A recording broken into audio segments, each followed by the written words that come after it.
So today's special is for those times, when your mind is so active that despite trying different things, you are not able to sleep. One time I was in that state. I needed to attend a seminar. I had traveled, so my mind was going through all the thoughts. And because I was not able to sleep, I was worried about not being awake enough the next day. And so my mind was going in this cycle, and I was getting really frustrated. And so I tried this meditation, and that it really helped me fall asleep. Would you like me to share that with you? Yes. Welcome to Happy and Healthy Mind. If this is the first time you're joining us, my name is Dr. Rosina. I specialize in treatment of stress, anxiety, and depression. Over the last 20 years, I have been serving as medical doctor specializing in psychiatry, a best-selling author, and a transformative speaker. I believe that a lot of suffering could be prevented by simple mind training. Therefore, I started this program where we share practical tips for your mental fitness so you don't have to suffer unnecessarily. The purpose of this program is educational, and therefore, I would recommend to consult your healthcare professional for any treatment advice.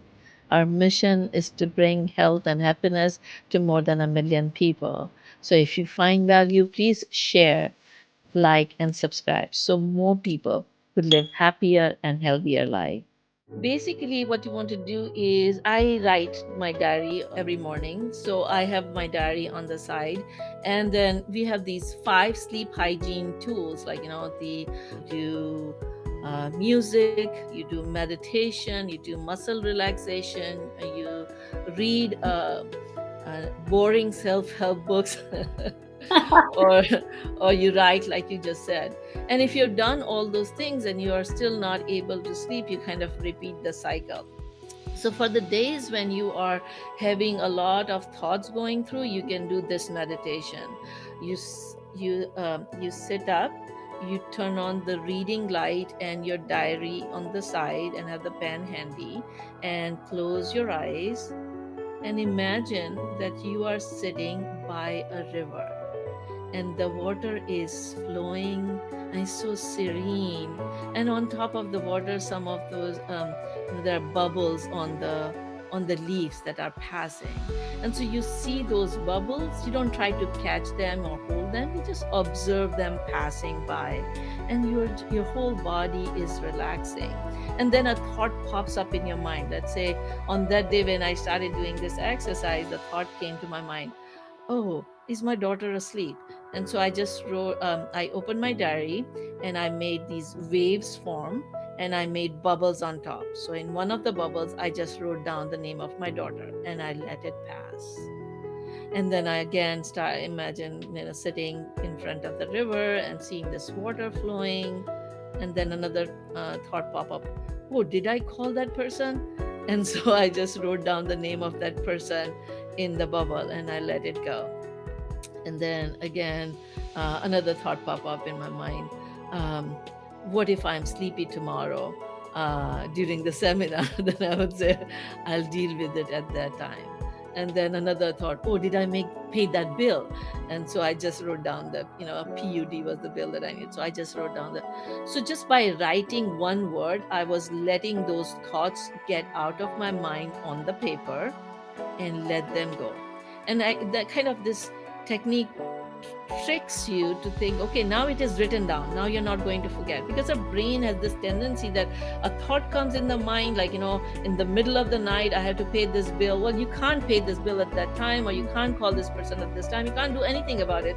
But then mind keeps on going over and over and over because it feels like it's going to forget.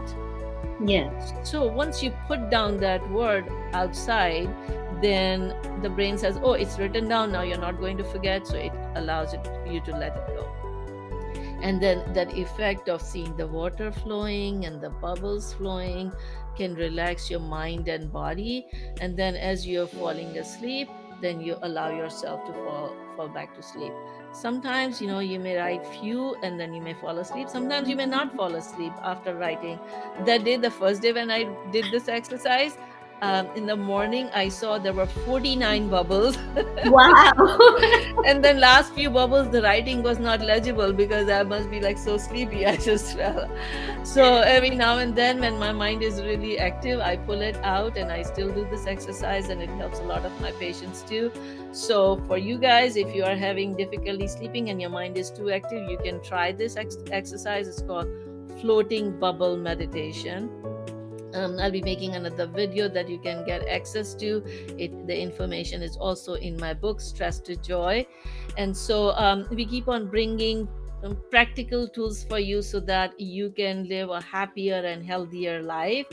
Just remember, every day is a new day, a new opportunity to improve a little bit. Even if you improve 1% every day, you will continue to have the growth and progress in your life. So keep trying, stay safe and healthy. Until next time, Dr. Rosina. And thank you, Rajita, for joining us.